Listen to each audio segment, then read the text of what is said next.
السلام علیکم ورحمۃ اللہ وبرکاتہ۔ امید کرتی ہوں آپ سب خیر و عافیت سے ہوں گی اور ایمان کی بہترین حالتوں میں ہوں گی۔ اللہ تعالیٰ آپ تک آنے والے ہر شر کو خیر میں بدل دے، آمین۔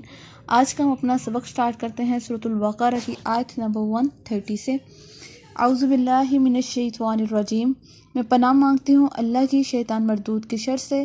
بسم اللہ الرحمن الرحیم، شروع اللہ کے نام سے جو بڑا مہربان نہایت رحم کرنے والا ہے۔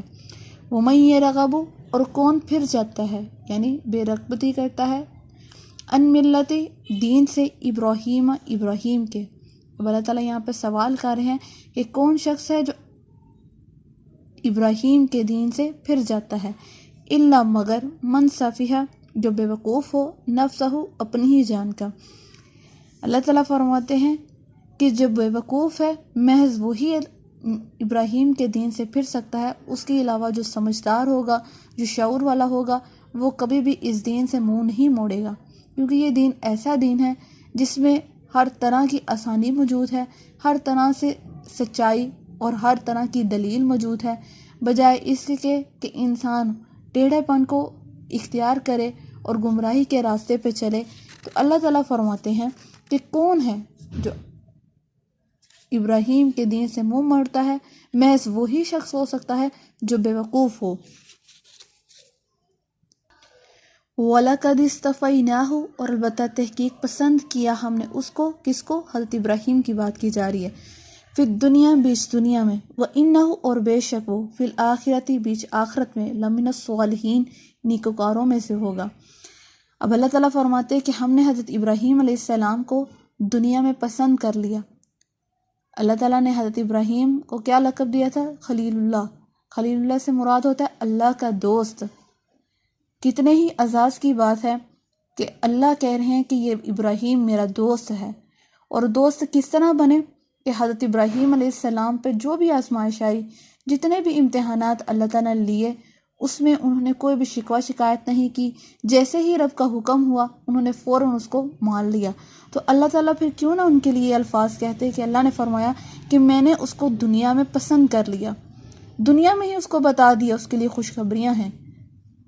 موت تک یا آخرت تک اس کو انتظار نہیں کرنا پڑے گا، اس کو دنیا ہی میں کہا جا رہا ہے کہ اللہ نے تمہیں پسند کر لیا، اور تمہارے لیے آخرت میں کیا ہوگا کہ تم نیکوکاروں میں سے اٹھائے جاؤ گے۔ اللہ اکبر۔ اس قولا، جس وقت فرمایا، لہو، واسطے اس کے، ربہ، اس کے رب نے، اسلم، فرما بردار ہو جا یا مطیع ہو جا۔ قالا، کہا ابراہیم علیہ السلام نے، اسلم تو، فرما بردار ہو گیا میں یا مطیع ہو گیا میں، لرب العالمین، تمام جہاں کے رب کے لیے۔ اللہ اکبر، سبحان اللہ۔ کتنی خوبصورت آیت ہے کہ اللہ تعالیٰ نے کہا کہ اپنے رب کے لیے فرما بردار ہو جا، اپنے رب کے آگے جھک جا، اپنے رب کے آگے رجوع کر۔ تو انہوں نے فوراً سے کیا کہا؟ کوئی بھی ایک لمحہ نہیں لگایا کہنے میں، ساتھ ہی کہہ دیا، قال اسلمت، کہا کہ میں نے اپنے آپ کو آپ کے لیے فرما بردار کر لیا۔ تو یہ کتنی ہی اعزاز اور خوبصورت بات ہے کہ حضرت ابراہیم کا ذکر اللہ تعالیٰ نے قرآن پاک میں اس طرح کیا اور فرما دیا کہ یہ انسان وہ ہے جو اللہ کا دوست ہے۔ تو اللہ کا دوست کیسے نہ ہوتے؟ حضرت ابراہیم کے بارے میں جتنا بھی پڑھا جائے ان سے اتنی ہی گہری محبت ہوتی چلی جاتی ہے کہ حضرت ابراہیم وہ شخص تھے جو ایک ایسے گھرانے میں پیدا ہوئے جہاں پہ بت پرستی عام تھی، جہالت عام تھی، اور یہ نبی ایسے نبی تھے جنہوں نے خود اللہ کو تلاش کیا۔ پھر انہوں نے ماں باپ سے علیحدگی کی، قوم کے سامنے آئے، قوم سے جھگڑا کیا، اپنے دین پر رہے، کوئی بھی ایسی بات نہیں مانی جو اللہ کی خلاف ہو، اللہ کی ناراضگی کا سبب بنتا ہو۔ انہوں نے ہر وہ راستہ چھوڑ دیا جو گمراہی کا تھا۔ تو اللہ تعالیٰ نے جیسے جیسے ان سے آزمائشوں میں ڈالا، انہوں نے فوراً سے خود کو مطیع کیا، کوئی بھی بہانہ نہیں کیا، کوئی بھی یہ نہیں کہا کہ اللہ ابھی تو میں نے یہ کام کیا تھا، اللہ ابھی تو یہ آزمائش اتری تھی، اللہ ابھی تو میں نے اتنے بڑے امتحان کو پاس کیا تھا، پھر سے میرے لیے یہ حالات پیدا ہو گئے، پھر سے مجھے یہ کہا گیا۔ ایسا تو کہا ہی نہیں حضرت ابراہیم نے۔ تو کیا کہا؟ اللہ نے کہا کہ تم اپنے رب کے لیے مطیع ہو جا، اپنے رب کے لیے فرما بردار ہو جا۔ تو حضرت ابراہیم نے ایک اچھے بندے کی طرح کیا کہا کہ میں نے خود کو اپنے لیے، اپنے آپ کو اپنے رب کے لیے کیا کر لیا؟ فرما بردار کر لیا، اور اس رب کے لیے فرما بردار کیا جو تمام جہاں کو پالنے والا ہے۔ تو وہی لائق ہے نا، الہ کے قابل کون ہے؟ جو اس کائنات کا مالک ہے، جو زمین و آسمان کا بادشاہ ہے۔ تو عبادت بھی پھر اسی کی جانی چاہیے نا، جو صفات میں واحد ہے۔ تو ہم کیا کرتے ہیں کہ اگر ہم پہ کوئی آزمائش آتی ہے یا اللہ تعالیٰ ہمیں کوئی حکم دیتے ہیں، کوئی کام کرنے کو کہتے ہیں، کیا ہم بھی حضرت ابراہیم علیہ السلام کی طرح خود کو فوراً سے کہہ دیتے ہیں کہ اللہ آپ کا حکم ہوا اور ہم نے فوراً اس حکم کو مان لیا؟ نہیں، ہم ایسا نہیں کرتے۔ ہم 100 بہانے لگاتے ہیں، خود کے لیے کچھ نہ کچھ لکیر کھینچ ہی لیتے ہیں کہ یہاں سے ہمارے لیے کچھ نہ کچھ گنجائش نکل ہی آئے۔ ایسا ہی ہوتا ہے نا۔ تو جو اللہ کے نیک بندے ہیں، اللہ تعالیٰ کے پسندیدہ بندے ہیں، اللہ تعالیٰ نے اتنا ان کا ذکر قرآن پاک میں کیا کہ قیامت تک آنے والے لوگوں کے لیے یہ محفوظ ہے۔ اللہ اکبر۔ ووصّا اور وصیت کی بہا ساتھ اس کے ابراہیم علیہ السلام نے بنی ہی اپنے بیٹے کو، یعقوب اور یعقوب نے، یا بنیہ اے میرے بیٹو، ان اللہ اصطفیٰ بے شک اللہ نے پسند کیا، لکم تمہارے لیے، دینا اس دین کو، فلا پسنا تموتن مرو تم الا مگر وانتم ہو تم مسلمون مسلمان۔ اب یہاں پہ وصیت کے بارے میں ذکر آیا کہ ابراہیم علیہ السلام نے کیا وصیت کی اور یعقوب علیہ السلام نے کیا وصیت کی، ٹھیک ہے؟ تو وصیت میں کوئی زیادہ جائیداد یا مال و دولت کا ذکر نہیں آیا۔ کیا ذکر کیا؟ یا بنیہ اے میرے بیٹو، ان اللہ اصطفیٰ بے شک اللہ نے پسند کیا، کیا پسند کیا؟ لکم الدین تمہارے لیے اس دین کو، کس دین کو؟ جو ملت ابراہیم ہے، یعنی ابراہیم کے دین کو۔ ٹھیک ہو گیا؟ یہاں پہ باپ نے کیا وصیت کی اپنے بیٹوں کو کہ اے میرے بیٹو، اللہ نے تمہارے لیے اس دین کو پسند کر لیا۔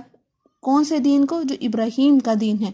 فلا تموتن پس نہ تم مرنا، یعنی تم کافر ہو کے نہ مرنا، تم نافرمان ہو کے نہ مرنا، الا مگر وانتم اور ہو تم مسلمون فرما بردار، یعنی اللہ ہی کے لیے فرما برداری کرنا، اللہ ہی کے آگے رجوع کرنا، اللہ سے ہی مدد طلب کرنا، اور وہی تمہارے لیے ہر جگہ پر کام آئے گا۔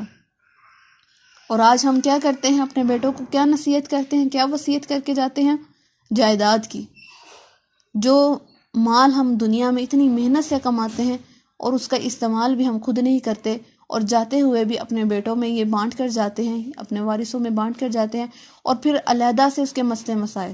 کبھی ہم نے دین کی بات نہیں کی، خود ہم نے تربیت حاصل نہیں کی دین کی، تو ہم اپنے بچوں کو اس طرف کیسے لے کے آئیں گے؟ اگر ہم خود اس پر عمل کرنے والے ہوں گے تو ہی ہم اپنے بچوں کو اس پر لے کے آئیں گے، تو ہی ہم اپنے بچوں کو دین کی تلقین کر سکیں گے، تبھی ہم ان کو بتا سکیں گے کیا حق ہے اور کیا باطل ہے۔ تو یہاں پہ ان لوگوں نے کیا کیا، ان انبیاء کرام نے کیا وصیت کی اپنے بیٹوں سے؟ ان کو کہہ دیا کہ یہ جو دین ہے یہ تمہارے لیے پسند کر لیا گیا ہے تمہارے رب کی طرف سے، پس تم کفر میں نہ مرنا، تم شک میں نہ مرنا، کوئی بھی ایسا کام نہ کرنا جو اللہ کی ناراضگی کا سبب بنے، بلکہ تم کیا کرنا؟ اللہ کی فرما برداری کرنا۔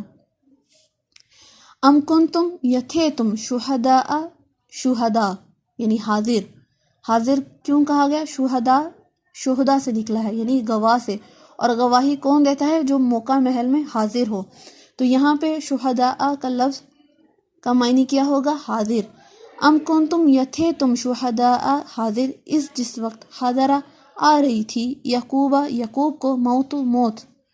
اب اس آیت میں آپ کو انسٹنٹلی کیا پتہ چلا؟ فوراً سے ذرا کوئی مائنڈ میں لائیں کہ اس میں کیا ہے، کہ اللہ تعالیٰ میں کیا بتانا چاہ رہے ہیں؟ ام کنتم شہداء اذ حضر یعقوب الموت۔ یہاں پہ یہ بات پتہ چل رہی ہے کہ انبیاء کرام کو بھی موت آئی تھی، ٹھیک ہے؟ انبیاء کرام بھی انسان ہی تھے اور انسانوں ہی کی طرح اس دنیا سے رخصت کر گئے۔ تو یہاں پہ اللہ تعالیٰ نے فرمایا کیا تم گواہ تھے جب حضرت یعقوب علیہ السلام کو موت آ رہی تھی؟ ٹھیک ہو گیا؟ وہ کون سی ذات ہے جو ہمیشہ رہنے والی ہے اور ہمیشہ رہے گی؟ وہ صرف اللہ کی ذات ہے، باقی ہر چیز فنا ہونے والی ہے۔ جو اس دنیا میں آیا ہے اس نے جانا ہی جانا ہے، چاہے وہ کوئی عام انسان ہو چاہے کوئی نبی ہو۔ تو یہاں پہ اس بات سے ہمیں پتہ چل رہا ہے کہ انبیاء کرام کو بھی موت آئی تھی۔ ہم کسی کو بھی اس کے مرتبے سے اوپر نہیں کر سکتے۔ انبیاء کرام کا جو مرتبہ ہے ان کو انہی مرتبے میں انہی مرتبے پر رہنے دیں گے، اس سے بڑھ کر یعنی اللہ سے آگے ان کو کرنے پر اگر ہم ایسا کرتے ہیں تو ہم شرک کر بیٹھتے ہیں۔ اگر ہم اللہ کی صفات میں کسی بھی ذات کو لے کر آتے ہیں، چاہے وہ انبیاء کرام ہی کیوں نہ ہو، تو اس کا مطلب ہم نے اپنی ذات پر ظلم کیا۔ ظلم سے مراد ہم نے شرک کیا، اور شرک سے بڑا کوئی بھی ظلم نہیں ہے۔ اذ قال، جس وقت کہا، کس نے کہا؟ یعقوب علیہ السلام نے، لبنیہ، اپنے بیٹوں کو، ما تعبدون، کس کی عبادت کرو گے، من بعد، میرے بعد۔ حضرت یعقوب علیہ السلام کیا کہہ رہے ہیں اپنے بیٹوں کو؟ اپنے بیٹوں سے کہہ رہے ہیں کہ تم میرے بعد کس کی عبادت کرو گے؟ قالوا، کہا، کنہوں نے کہا؟ یعقوب علیہ السلام کے بیٹوں نے، نعبدو، عبادت کریں گے، الہ کا، تیرے الہ کی، و الہ، اور معبود کی، آبائی کا، تیرے آباء و اجداد کی، ابراہیم، ابراہیم علیہ السلام کی، و اسماعیل، اور اسماعیل علیہ السلام کی، و اسحاق، اور اسحاق علیہ السلام کے، الہن، الہ کی، واحدن، جو یکتا ہے۔ حضرت یعقوب علیہ السلام نے اپنے بیٹوں سے کیا سوال کیا؟ موت کی گھڑیاں قریب ہیں، اور اپنے بیٹوں سے کیا پوچھ رہے ہیں؟ کوئی دنیا کا سوال نہیں، کوئی کسی چیز کا سوال نہیں، فکر ہے تو آخرت کی فکر ہے کہ کہیں میرے بیٹے میرے بعد گمراہ نہ ہو جائیں۔ تو ان سے پوچھ رہے ہیں کہ میرے بیٹو، تم میرے بعد کس کی عبادت کرو گے، کس کو پوجو گے، کس کے سامنے رجوع کرو گے، کس کی آگے ماتھا ٹیکو گے؟ تو ان بیٹوں نے کیا جواب دیا؟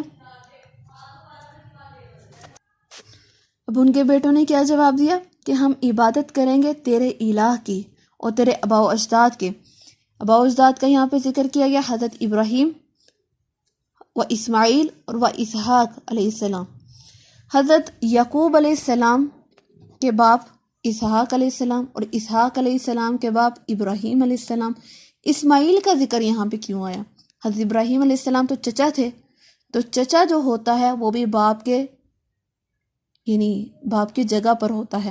جیسے اللہ کے نبی نے فرمایا کہ ماں کی جگہ خالہ ہے، اسی طرح باپ کی جگہ چچا ہے۔ تو یہاں پہ اسی لیے فرمایا گیا کہ ہم تیرے الہ کی عبادت کریں گے اور تیرے آباء و اجداد کی الہ کی عبادت کریں گے، وہ الہ جو واحد ہے، جو یکتا ہے اپنی صفات میں، اپنی ذات میں۔ وَنَحْنُ، اور ہم، لہو، واسطے اسی کے، مسلمون، فرمانبردار ہیں۔ پھر بیٹوں نے کتنا خوبصورت جواب دیا، جیسے باپ کی ساری پریشانی دور کر دی۔ باپ کو یہ پریشانی لاحق ہوئی کہ میرے بعد کہیں میرے بیٹے گمراہ نہ ہو جائیں، تو انہوں نے فوراً سے اپنے بیٹوں سے پوچھا کہ تم میرے بعد کس کی عبادت کرو گے؟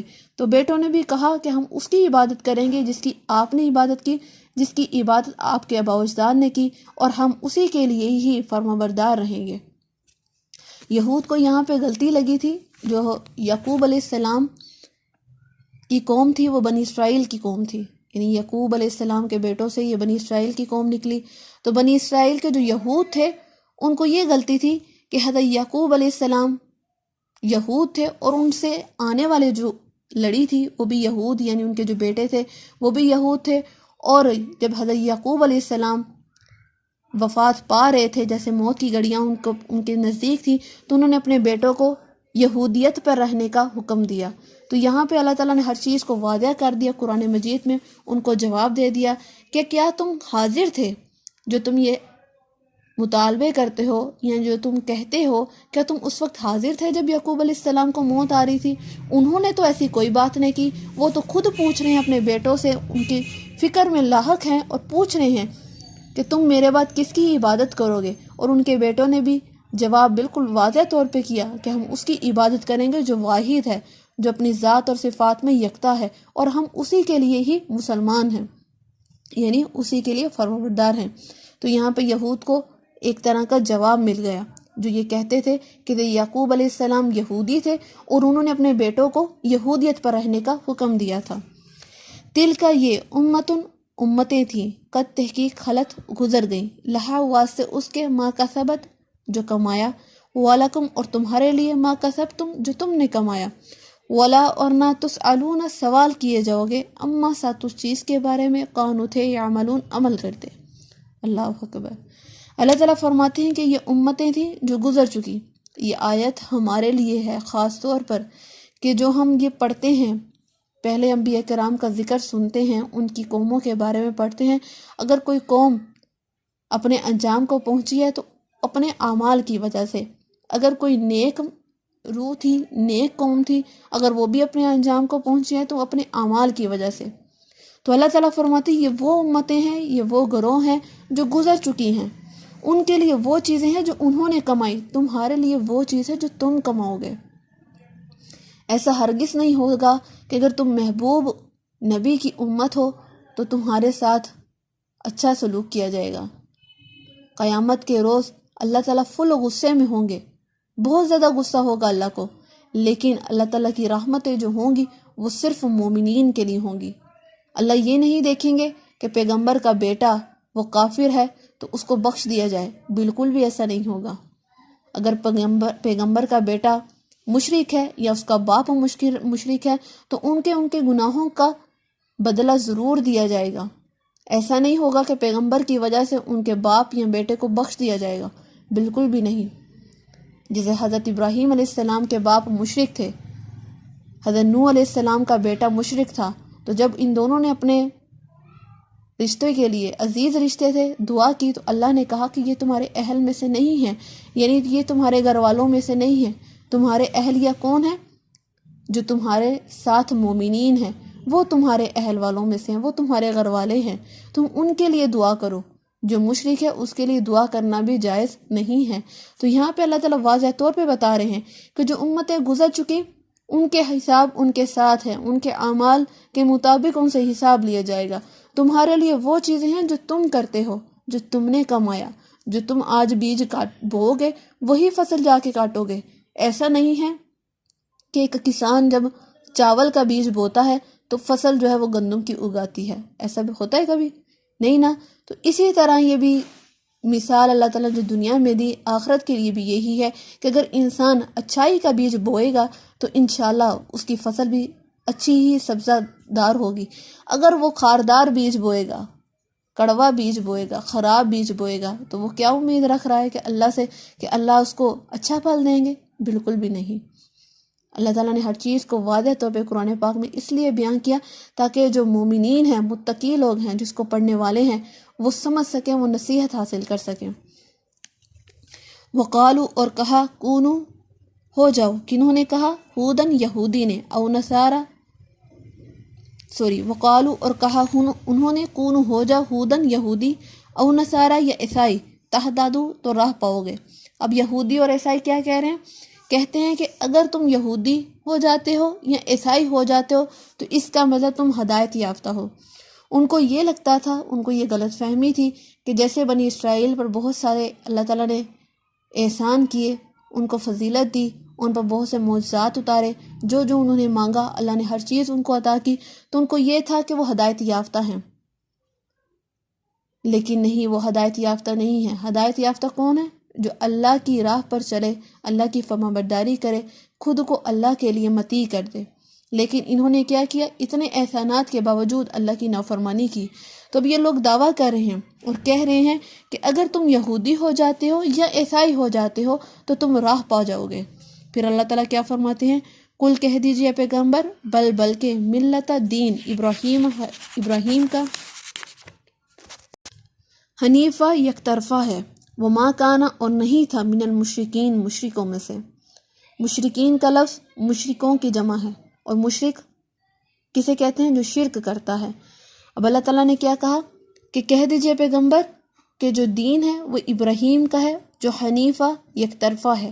آپ قرآن پاک میں 12 یہ آیت پڑھیں گے، ملت ابراہیم حنیفہ۔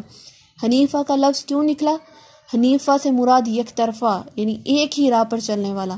حضرت ابراہیم کے راستے میں کتنی رکاوٹیں آئیں، کبھی باپ سامنے آ گیا، کبھی معاشرہ سامنے آ گیا، کبھی اولاد کے لیے آزمائش کی گئی، تو اللہ کے نبی حضرت ابراہیم نے کسی بھی چیز کو کھاتے میں نہیں لایا اور اپنا ایک ہی راستے کا انتخاب کیا جس کی منزل ان کا رب تھا۔